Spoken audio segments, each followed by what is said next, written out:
Boa tarde a todos, todas e todes. Boa tarde. Estamos aqui mais um momento de uma bate-papo, conversa, entrevista, né, do Comitê Popular de Luta Conceição Fontana. A gente já vem realizando vários programas, conversas sobre diversos temas, né? E temas muito vinculados à realidade da nossa cidade, né? Muitas vezes temas que a gente não tem o hábito de conversar, muitas pessoas têm dúvidas, e temas também um pouco fundamentais para a própria cidade, como por exemplo a gente fez aí um tempinho atrás algumas entrevistas sobre a questão do meio ambiente e sustentabilidade, né? E hoje a gente está aqui com o Sérgio, né, para a gente poder fazer essa conversa sobre espiritualidade, né? Esse é o nosso tema principal. Sérgio, tudo bem? Sim, Antônio, boa tarde. Tudo bem? Bom, estamos aqui no seu espaço, né? Um lugar assim muito gostoso, muito bom de estar aqui, com o nosso Rio do Peixe aqui ao fundo, né? Sérgio, eu gostaria que a gente começasse você se apresentando. Sim. Então, sou Sérgio Luiz de Moraes, né? Sou educador, sou pedagogo, né? Trabalho com espiritualidade já nessa jornada que é sempre uma grande busca, né? Já diz aquela frase, né? Quanto mais sei, menos sei que sei, né? Então, esse é um caminho fantástico, maravilhoso. E hoje estamos aqui no espaço que eu fundei há pouco tempo, o Espaço Rausch, né? É um espaço que tem esse objetivo, né? Que tem esta função, na verdade, né? Eu sou terapeuta também, trabalho com constelações sistêmicas, né? E dentro dessa proposta também dos atendimentos terapêuticos, sempre, né, tem algo ligado à espiritualidade, né? E quando nós falamos de espiritualidade, nós estamos certamente, né, Antônio, indo para além das crenças, né? Além das religiões, da religião propriamente dita, né? Nada contra, muito pelo contrário, as crenças são super importantes, porque é o que dirige, né, o que foca muitas vezes, né, o ser humano, que coloca-o, né, numa linha ali até de conduta pessoal, né? Mas a espiritualidade como um todo, na minha visão e na de pessoas, né, que estão aqui próximas a mim, a espiritualidade vai para muito além disso, né? A gente usa, na verdade, de várias ferramentas para que a gente possa trazer ou, né, olhar para aquilo que nós chamamos de espiritualidade, né? Para esse encontro do ser com algo mais profundo nele mesmo, né? Então, aqui no espaço, como eu falei, eu trabalho com constelações, mas a gente faz também alguns encontros, algumas vivências, né? Já tivemos aqui uma vivência, né? Uma oficina de tambor. O tambor nada mais é do que uma ferramenta de conexão espiritual, né? Tivemos também um outro trabalho ligado a uma filosofia chamada Um Curso em Milagres, que tem tudo a ver com essa busca, né, espiritual. Vamos ter agora mais alguns trabalhos já agendados, né? Temos aí o Jogo da Transformação. Então, assim, são duas linhas bastante assim, tênues, bastante comuns, que se encontram entre elas, que é a espiritualidade e o autoconhecimento, né? Então, essa é a proposta do trabalho, né, aqui no Espaço Rausch. E eu, enquanto ser humano, né, sou um buscador, como disse há pouco, e a espiritualidade sempre esteve presente, sempre esteve permeando, né, todas as minhas ações, né, toda a minha maneira de ser e estar na vida. Então é sempre fantasticamente maravilhoso, um tema assim super envolvente, né? E que, na verdade, às vezes, como eu disse também há pouco, às vezes as pessoas confundem um pouco, né, espiritualidade com crenças, né?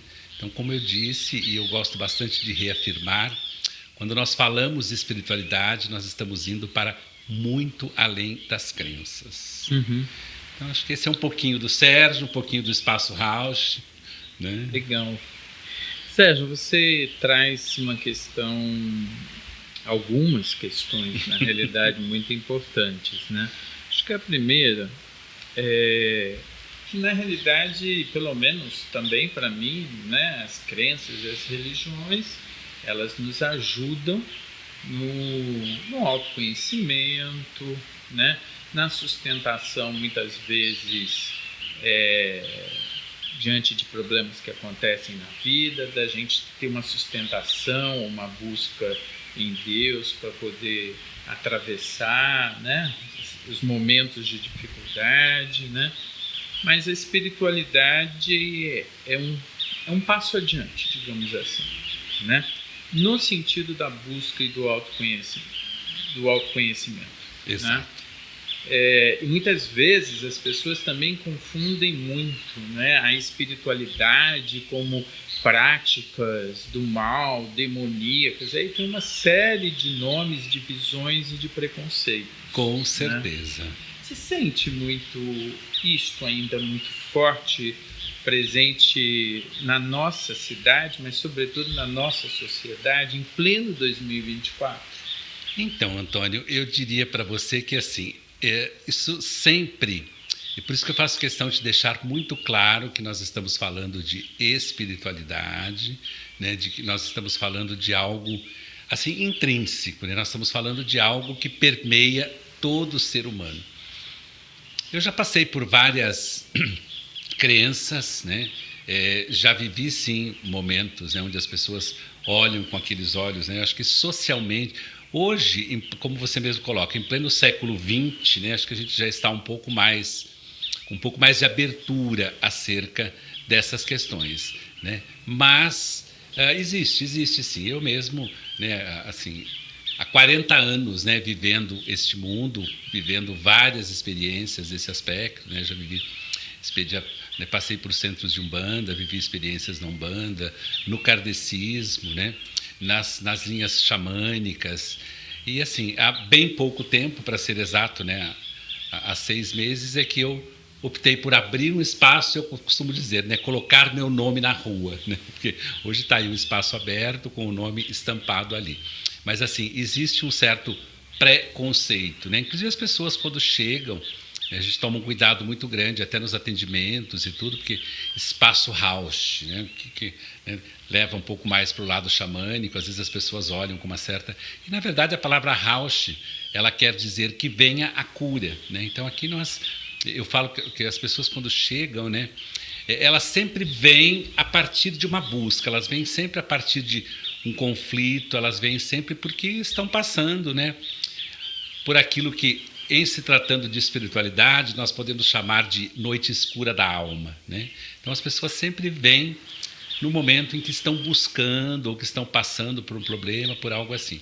Então eu tomo sempre um cuidado muito grande de deixar claro, né, de que a gente não trabalha com nenhuma fundamentação em crenças, né? Mas eu imagino que já foi muito mais... eu diria que em Socorro e socialmente falando, eu acho que já foi muito... O preconceito já esteve muito mais presente. Eu acho que hoje, até por conta, né? Acho que a gente vive um momento onde o conhecimento está aí, onde a gente tem o mundo nas mãos, né? Acho que a própria era da informação, a própria internet trouxe a possibilidade das pessoas hoje talvez olharem mais, pesquisarem mais e sair um pouco daquela coisa, né, que até bem pouco tempo era o ocultismo, né? Todas essas questões, né, estavam ligadas mais ao oculto, né? Aquilo que não se fala muito, né? Aquilo que... Então, hoje, eu imagino que nós temos um pouco mais de abertura para esses aspectos, mas não deixam de estar presentes. Então, eu acho que você tocou... agora eu vou falar um pouco do meu lugar enquanto psicólogo, mas também, né, enquanto espírita. A questão da cura. Isso é que eu acho que as pessoas têm dificuldade, muitas vezes, de enxergar.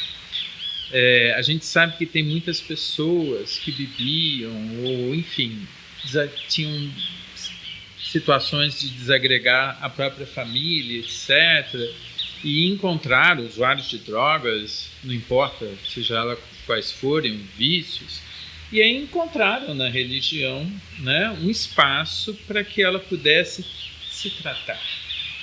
Isso é falar de cura. Com né? certeza. E eu acho que esse fio é um fio importantíssimo nessa relação entre as crenças / religiões e todo esse imenso campo da chamada espiritualidade, as práticas espiritualistas, né? Que é a cura. Né? Como é que você vê um pouco essa questão, pensando nisso, né? Na cura? O que é essa cura ali quando a gente vai lá, não importa se é evangélico, se é católico, se é presbiteriano, não importa, né? Ou se é espírita, ou se é adepto do xamanismo, do umbandismo. Como é que você vê essa questão da cura?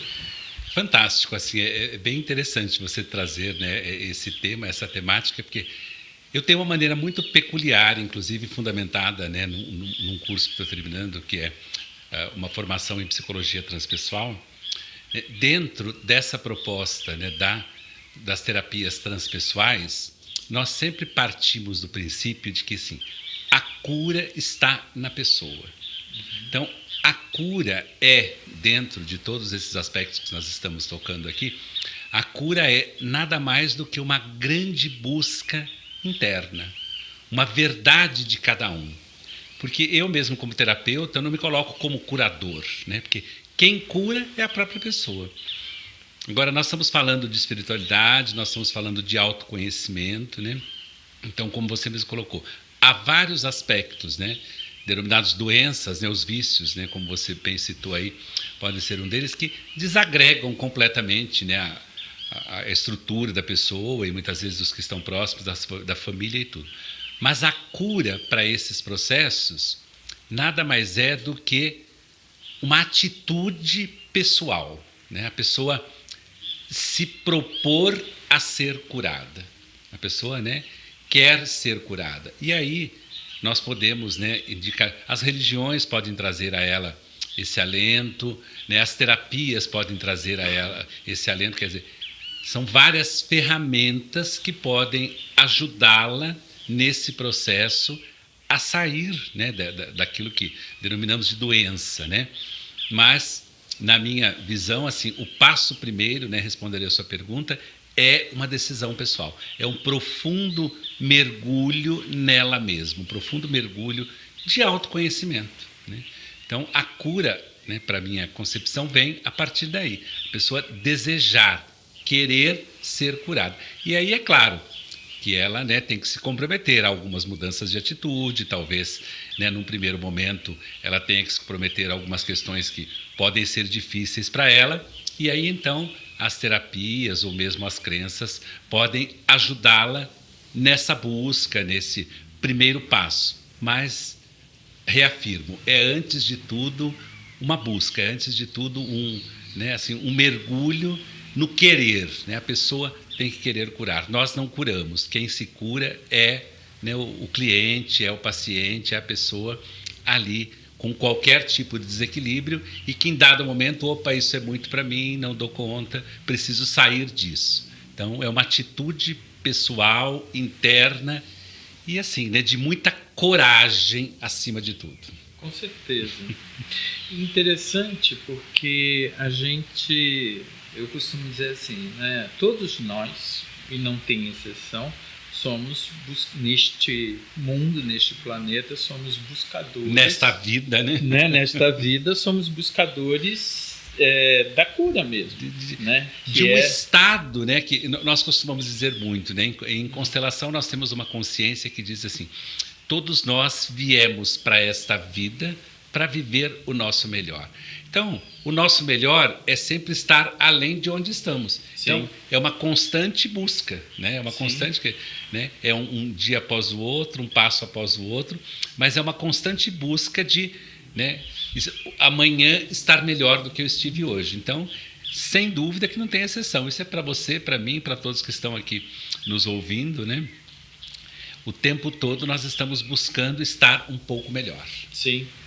E é uma coisa, eu estava lembrando agora, né, que a gente é um movimento que a gente começa, por exemplo, né? Eu vou tratar um pouco mais do campo da saúde mental, que muitas pessoas já fazem o seu autodiagnóstico e já vai lá no psiquiatra para confirmar o que ela acha que ela tem. Aí sai de lá, sai com medicamento, mas nunca resolve o medicamento. Ou seja, o medicamento não cura. E eu estou usando as palavras que me chegam, né, dos pacientes. Mas não me curou, não resolveu o meu problema, não sei o quê. E fica aquele movimento, né? E aí vem o movimento do espaço da psicoterapia ou da análise. E eu tenho percebido que também cada vez mais chegam pacientes, por exemplo, procurando tratamentos com ayahuasca, que antigamente era muito restrito, né? E a gente for pensar nos anos 80, anos 90, né? Ao Santo Daime, a uma matriz de uma prática espiritual, e hoje em dia já está mais disseminado isso daí. E aí, assim, né? São níveis, né? Psicoterapia e tudo junto. Psicoterapia, psiquiatria com medicamento, ayahuasca, e parece que não chega, né? Esse movimento de encontro consigo mesmo, é isso? É aquilo que eu acabei de, né? Que eu acabei de dizer aqui para você. Antes de tudo, um passo interno, né? Porque não são as ferramentas externas, né?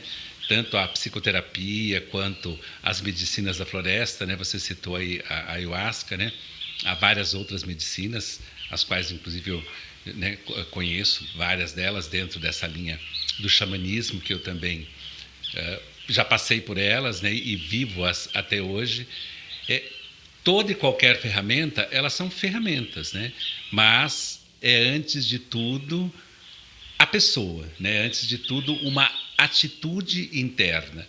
Então, se essa atitude interna não vem, ela está buscando, né, respostas, ela está buscando ali muletas, na verdade, para que ela vá, né, cada vez mais. É claro que todas essas ferramentas ajudam muito e há de chegar um momento em que ela, né, tenha o que nós chamamos, né, de o clique, e aí a coisa comece a caminhar de uma outra forma, ela comece a de fato se perceber nesse processo de cura, né?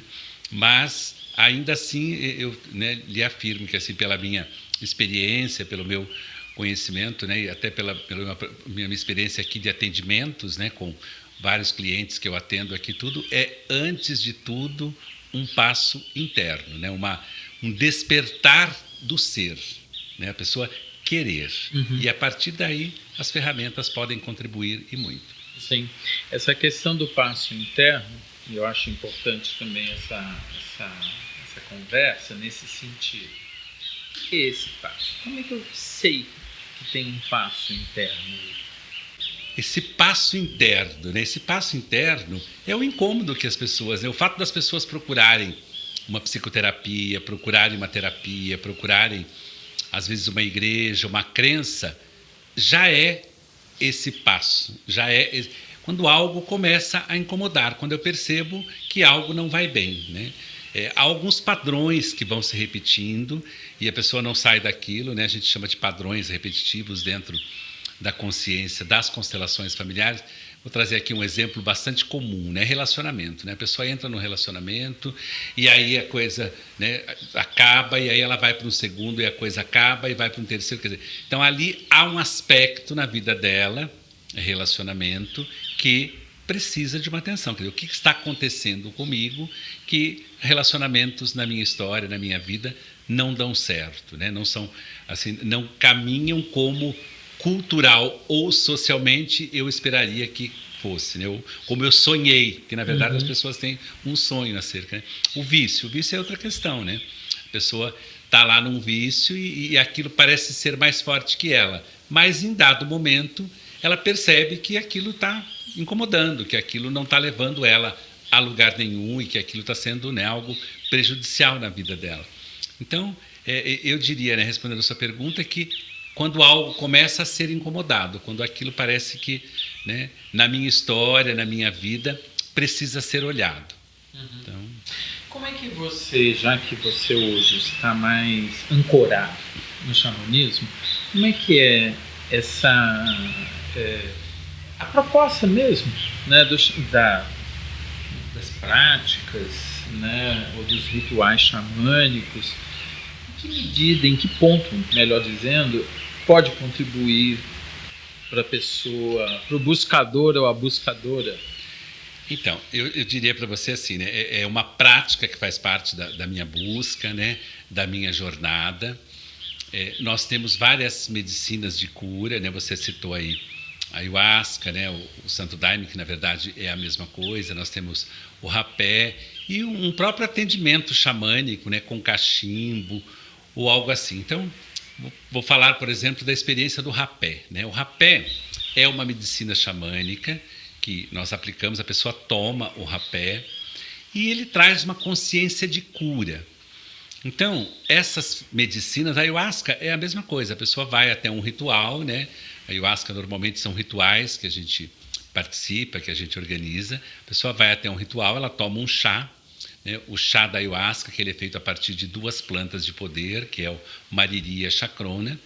Ao tomar esse chá, ela vai entrar num processo de expansão de consciência e isso vai permitir a ela um mergulho interno, quer dizer, isso vai permitir a ela acessar, né, conflitos internos, muitas vezes questões delas que estão ali, né, paradas. A pessoa que tem um vício, por exemplo, né, esse vício pode estar relacionado a questões internas dela e ela então busca na bebida ou em outros elementos viciantes, né, ela busca aí algo para fugir do problema ou algo assim. Então, as medicinas xamânicas ou as práticas xamânicas levam as pessoas a esse mergulho interno e muitas vezes elas podem acessar esses padrões e a partir daí vem a cura. Mas eu vou trazer um elemento aqui também, né, Antônio, assim, bastante... Não existe milagre. Uhum. Às vezes existe magia. Magia no sentido de que, né, eu participo de um ritual com ayahuasca ou eu participo, né, de uma roda de cachimbo, eu mesmo costumo fazer aqui algumas rodas de cachimbo, e aí né, tomo, por exemplo, um rapé, e aí aquilo age no ser, né, na psique da pessoa, de forma que é um processo de cura. Eu diria que, né, são questões que fogem um pouco aquilo que a gente pode explicar, né? Uhum. São coisas que muitas vezes acontecem, eu mesmo já vi muitas e muitas, né, curas nesse sentido, mas que estão para além até, né, daquilo que a gente explica, né? Hoje há uma pesquisa, né, hoje há assim, linhas de pesquisa muito fundamentadas nesse aspecto, né, naquilo que nós chamamos de fenômenos anômalos da consciência, ou seja, né, nós, enquanto seres cientes, conscientes, estamos sujeitos a esses padrões, e aí, por motivos que, como eu falei, né, não existe milagre, mas às vezes a magia, né, esses processos se fazem de uma forma que muitas vezes ou quase nunca se explica. Sim. Tá? Interessante isso. Até porque eu estava lembrando agora, né, você já passou pelo espiritismo kardecista, sim, né? Quer dizer, essa é uma questão para todo o campo da espiritualidade, que é fazer com que a ciência se aproxime desta dimensão humana, que é cada vez mais presente, visível, palpável, mas que falta a própria ciência, né, descobrir, desenvolver, melhor dizendo, muitas vezes os mecanismos e reconhecer que são tratamentos tão importantes quanto o medicamento que você toma. Eu diria a você que, assim, até por essa formação, né, que eu estou agora já caminhando aí para o final em psicologia transpessoal, hoje há pesquisas muito contundentes nessa área, né? Hoje, dentro, né, você é da área da psicologia, dentro da própria psicologia ainda existe, né, aquela ruptura, porque sim, há uma linha, né, dos psicólogos que caminham para o reconhecimento disso que você acaba de trazer, né? Mas há uma linha dos psicólogos mais cartesianos, mais tradicionais, né? Mas hoje a prática nos diz, né, que cada vez mais, né, nós estamos acessando, né, esses níveis de cura, esses níveis, né, de levar algo de bom às pessoas através dessas técnicas que muitas vezes não há explicações ali palpáveis, cartesianas. A pessoa chega, por exemplo, com um processo, né, de depressão, assim, que tem uma dificuldade grande para sair da depressão, tomando medicamentos e tudo. Ela toma um rapé, é como se aquilo agisse em algum nível, né, do inconsciente dela, que ela cura. Agora, se você perguntar para mim o que curou, né, não vou saber te explicar. Eu sei que são práticas dos nossos ancestrais, né, eu sei que os povos originários, né, não tinham lá os medicamentos, né, como nós temos acesso e tudo. E se você percebesse uma maneira de viver, né, de ser e estar na vida, quando a gente olha para aquilo que nós colocamos, né, como felicidade, que pareciam estar num estado constante, né, de felicidade, num estado constante de encontro com eles mesmos, num estado constante, né, de paz interior. E eles faziam uso, fazem uso, né, de várias dessas medicinas, né, até para acessar campos que nós denominamos de espiritualidade e que para eles, né, são esses campos, né, eles entram em contato com outras consciências e tudo, trazendo a eles esse bem-estar.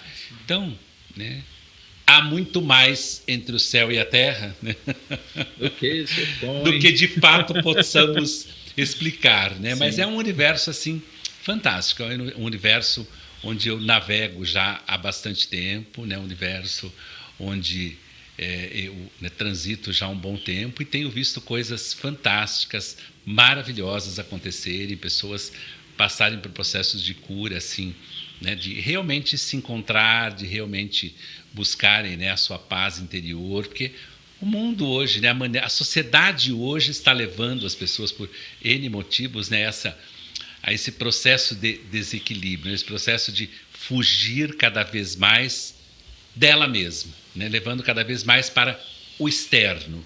E essas medicinas, né, esses trabalhos, essas práticas xamânicas, elas têm também como um dos pressupostos, né, trazer a pessoa para ela, né? Sérgio, você trouxe um termo que eu acho que muitas vezes tem muita confusão, né? Que é ancestralidade. Você falou nos conhecimentos, não falou exatamente conhecimento, mas a ideia do conhecimento ancestral.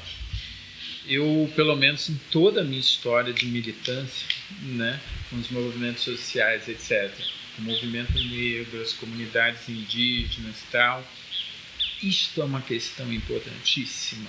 Não há um passo para frente do ser aqui e agora sem esta vinculação com a sua ancestralidade.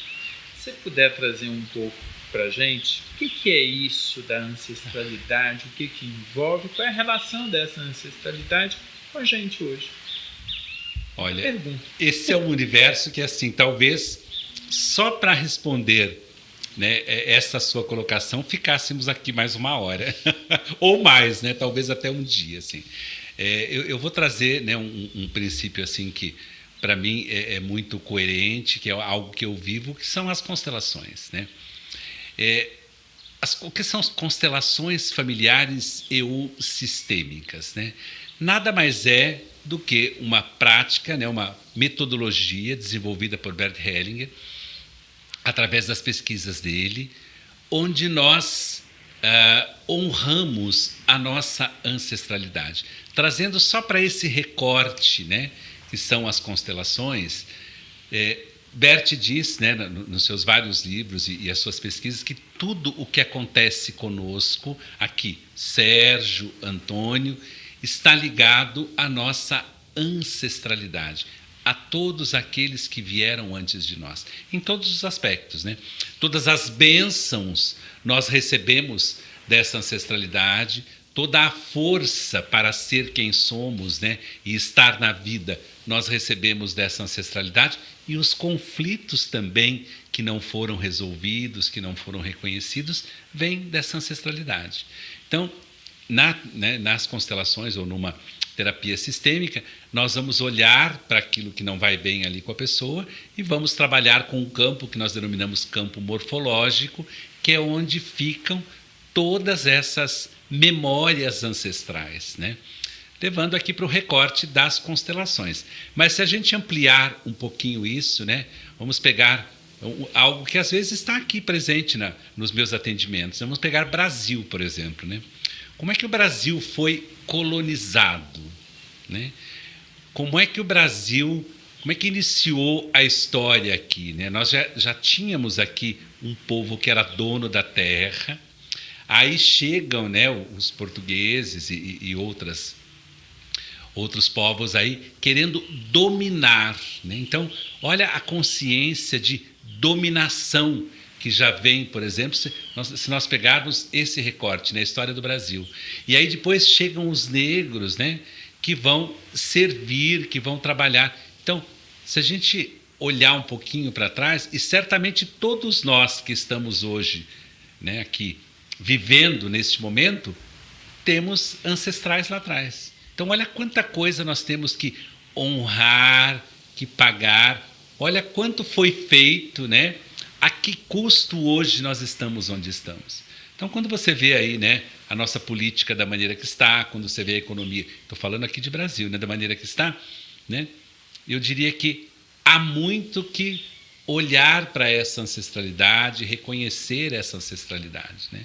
Então, assim, como eu te falei, se fôssemos ampliar aqui, nós ficaríamos mais um dia falando desses aspectos ligados à ancestralidade. Mas, assim, trouxe um recorte daquilo que eu vivo aqui. Sim. Na minha relação, né, cliente, terapeuta e tudo, né? Ótimo, porque eu via muito no movimento negro, sobretudo, e a gente vê nas religiões de matriz africana, como o Umbanda e o Candomblé, essa é uma questão fundamental. Quando a gente fala dos orixás, a gente está falando de uma ancestralidade, não é? Com certeza. E é isso que você traz, quer dizer, aqui estavam os índios, depois vieram provavelmente os nossos ascendentes para cá, portugueses, italianos, espanhóis e afins, né? E que depois vieram os negros e deu essa composição, né? E que muitas vezes isso é muito mal resolvido, eu vejo na nossa história mesmo. Em pleno acordo com você nesse sentido.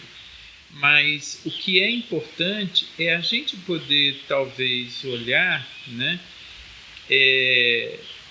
Olhar o que tem de sabedoria, seja pelo conflito ou do próprio conhecimento, na ancestralidade daqueles, né, que nos antecederam nesse sentido. Nós falamos muito, né?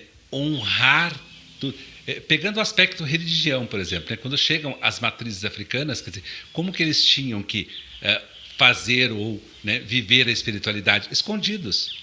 Quer dizer, e por isso que até hoje, né, nós em dado momento falamos, né, do quanto até hoje essas religiões não são reconhecidas, né? Numa cidade como Socorro, por exemplo, porque já vem de uma ancestralidade lá atrás, onde já existia, né, olhos que não olhavam para essas matrizes ou para essas religiões como sendo algo natural, como sendo algo que fazia parte, né, da sociedade, da cultura e tudo. Elas já eram, naquele momento, colocadas à parte da sociedade. Por isso que hoje, né, como eu disse, neste momento houve uma abertura, nós vivemos agora um momento social onde houve uma abertura muito maior para isso, mas nós mesmos, na nossa história, vivemos. Quando que você ir para um centro espírita era aquela coisa, ó lá, está indo no centro, ó lá, tá, né? O quanto isso era visto de forma, né? Isso tem a ver com essa ancestralidade que não foi reconhecida, né? Tem a ver com todas essas matrizes que, quando chegaram pela, né, para que fossem, né, para que esses rituais acontecessem, eles tinham que ser na obscuridade, né? Então, né, não se olhava para isso com naturalidade, né? Então, nós, enquanto aqui hoje, né, olhando para tudo isso e com todo o conhecimento aí à nossa disposição, eu diria que, né, vivemos uma excelente oportunidade de ir resgatando tudo isso, né, de trazendo a beleza de tudo isso e de colocando ela a serviço, né, da sociedade como um todo e de cada um de nós, né? Sim. A serviço daquilo que nós falamos em dado momento, né? A serviço do estar bem diante da vida, da busca da nossa, né, paz interior, felicidade, não importa o nome que a gente dê, né? Mas talvez uma das formas de estar bem enquanto ser humano aqui hoje é honrar tudo aquilo que veio antes, né? Reconhecer e dar valor a tudo aquilo, né? Perfeito. Estar bem. Estar bem consigo, estar bem com o outro. Qual é a relação entre a espiritualidade e a natureza? Até considerando o privilégio ainda na nossa região, não só na cidade, na região do Circuito das Águas, de uma natureza que está meio pedindo socorro. Eu, novamente, né, diria a você que tudo isso tem a ver com todos esses aspectos que nós acabamos... A natureza, o estar bem é, antes de tudo, o estado natural do ser humano. A palavra já diz, estado natural do ser humano. Então, o estado natural é você estar num estado de paz, de tranquilidade, e onde, né, nós encontramos isso ali já, colocado ali já, né, instalado na natureza, né? Se você olhar para a natureza, né, para o movimento, né, como algo ali a ser preservado, como algo, como um meio natural, enquanto ele já está ali em paz, em serenidade. Isso, né, só o fato de você ter a oportunidade de olhar e de se inspirar ali, já traz a você. Então tem 100% de relação. Você estava falando, né, da natureza, estamos aqui ouvindo os passarinhos, vendo aqui o rio, né? Um rio que não é exatamente do jeito que nós gostaríamos de estar vendo, né? Uhum. Como ele deve ter sido lá, talvez há 20 anos, 30 anos ou 50 anos atrás, né? Uhum. Exatamente. Acho que você tocou na questão, né, que a gente gostaria assim, de refletir sobre isso, né? Porque o estar bem consigo e com a natureza implica, na realidade, uma ação das pessoas, né? Então, se o sujeito está lá, está vendo, que rio lindo, e joga a latinha de cerveja lá, um exemplo bobo, mas comum, e que acontece, né? Ou que a gente sabe que tem lá na região de Munhoz, que tem empresas que deveriam fazer, né, porque existe tecnologia para fazer o tratamento de efluentes, né, químicos, mas não fazem. É mais fácil, porque é mais barato jogar no rio, né? Como é que é essa relação também desse estar bem, mas a partir de uma atitude das pessoas? Então, nós estamos, assim, hoje, dentro desse movimento que nós chamamos de espiritualidade, né, ou dentro daquilo que nós falamos em dado momento, que é o autoconhecimento, né, isso implica obrigatoriamente em passar, né, pela atitude das pessoas, pela consciência das pessoas, né? Nós falamos de conflitos internos, nós falamos das pessoas, né, que muitas vezes passam por questões aí que eu até dei, né, falei que em espiritualidade, em autoconhecimento, a gente fala da noite escura da alma, né? Mas tudo isso tem a ver com todos os aspectos, não só do ser enquanto indivíduo, mas do ser enquanto agente do meio onde ele se encontra, né? Então, o resgate, né, hoje há vários movimentos nesse sentido, o resgate desta consciência do ser humano, né, do meio em que ele vive e da importância, da necessidade de cuidar desse meio. Isso passa, né, você trouxe aí o exemplo do rio, né, a gente olha aí também para a questão das matas, né?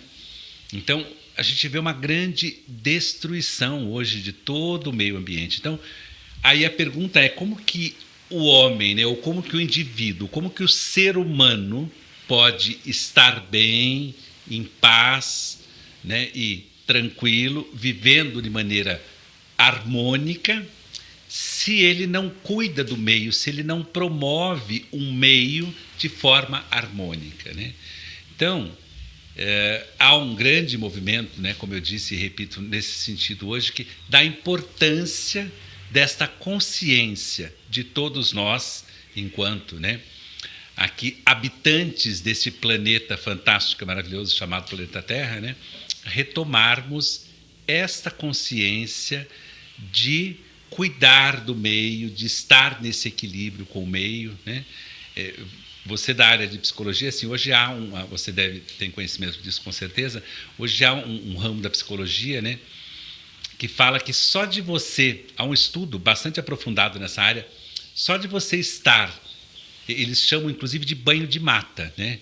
Só de você estar por 1h30 num espaço de mata preservado naturalmente, você já se equilibra. Você é capaz, aquilo que eu falei há pouco, né? Nós falávamos há pouco das medicinas de cura e tudo, só isso já é uma medicina de cura. Então imagine, né, o quão importante é esse resgate da consciência de curar, de cuidar do meio. Porque se tivéssemos um meio em equilíbrio, muito provavelmente teríamos uma sociedade muito mais equilibrada, né? Porque hoje a gente vê aí, né, a questão da depressão, a questão da ansiedade, são questões que estão aí presentes e numa parcela muito grande da população, né? Muitas pessoas chegam até nós com esses sintomas, né? E se nós tivéssemos um meio, né, um rio, onde eu pudesse sentar aqui, né, no fundo da minha casa e ficar ali observando aquela água límpida, só aquilo já traz um resgate, já traz um reequilíbrio, né? Se nós tivéssemos aqui um espaço de mata, por exemplo, onde as pessoas pudessem estar lá, né? Isso implica, claro, em abrir mão de algumas coisas no seu dia a dia, na sua vida também, e ficar durante 1h30, apenas observando e respirando, já traria às pessoas um grande equilíbrio para esse estado que nós chamamos de estado de paz, estado de ser, estado de equilíbrio, né? Então as questões, né, Antônio, estão todas muito interligadas, né? Se nós buscamos uma cura para o ser, essa cura obrigatoriamente passa por essa cura da consciência em todos os aspectos, inclusive na relação com a natureza. Perfeito. Você sabe que há quase 2 meses a Organização Mundial de Saúde e a Organização Pan-Americana de Saúde chamaram a atenção para o aumento que hoje o número de jovens e crianças e adolescentes com ansiedade e depressão ultrapassou a população adulta. E uma das coisas que eu percebo muito aqui mesmo, as pessoas que estão aqui mais nas áreas urbanizadas, né? E alguns adolescentes, quando vêm de São Paulo, do ABC, né, que vêm para cá em busca de sossego e natureza, a gente vai percebendo que há é como se uma serenidade tomasse conta naquele momento, mesmo nesse simples contato. Mas as pessoas que aqui estão, principalmente as crianças, que já vão entrando quase como se fosse uma vida de ritmo da capital de São Paulo ou da região do ABC, elas já trazem esses sinais da ansiedade, né? E, obviamente, também da depressão. E aí eu vejo que muitas pessoas também falam, né? Porque a gente fala da natureza, da água, do verde, mas tem também os animais, né?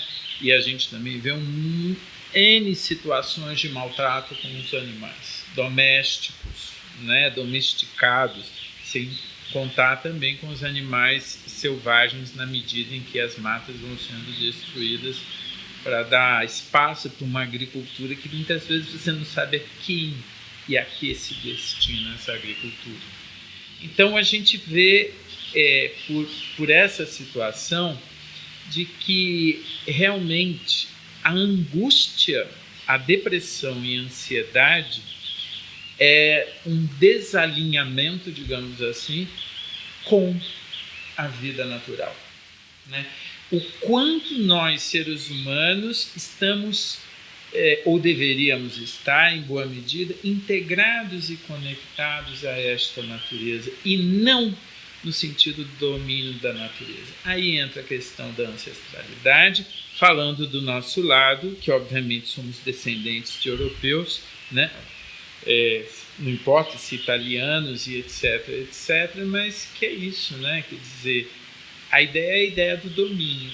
Como é que nós podemos resgatar também na nossa história a questão indígena e dos negros, né, nesse caminho? Não parece, mas o tempo passou, né? E passou rápido, né? E esse é um tema imenso, como você falou lá no começo, né? A gente veio traçando aqui várias possibilidades, reflexões, né? E provavelmente muitas perguntas também ficarão para quem irá nos assistir. Enfim, Sérgio, o que você gostaria, a gente caminhando aí então para o encerramento, o que você gostaria de trazer livremente, alguma questão que você acha importante, que não foi dita, alguma coisa que você gostaria assim de reforçar? Então, Antônio, como, né, você acabou de dizer aí, e eu reafirmo, né? Esses temas são, assim, fantásticos, maravilhosos. É claro que se fôssemos continuar aqui, teríamos uma semana de conversa. A gente foi pincelando algumas questões aí, né? Mas o que eu considero, assim, bastante importante e que é, inclusive, o meu objetivo enquanto ser humano, né? Eu sou um terapeuta, né? Já trouxe isso aqui várias vezes, atendo com constelações familiares, com algumas terapias xamânicas também.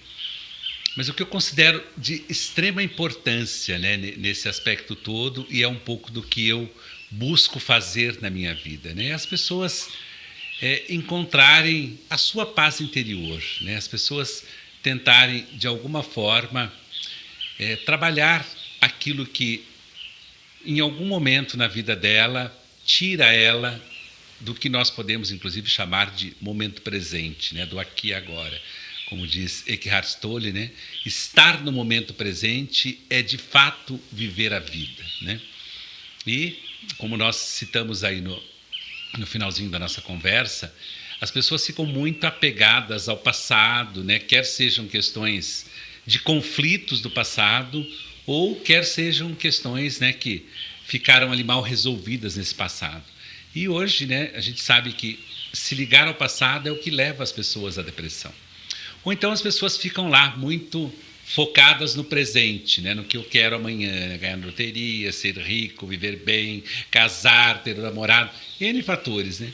E aí as pessoas esquecem de viver o aqui e agora, né? Elas vão lá para o final dos objetivos e esquecem da caminhada, né? Esquecem de ver a beleza, né? Acordou de manhã, está viva, está ali respirando, né? Então, honre a vida naquele momento em que despertou pela manhã, né? Surgiu, é claro, nós estamos aqui, né, encarnados na maravilhosa terceira dimensão e está tudo que chega até nós é aprendizado, né?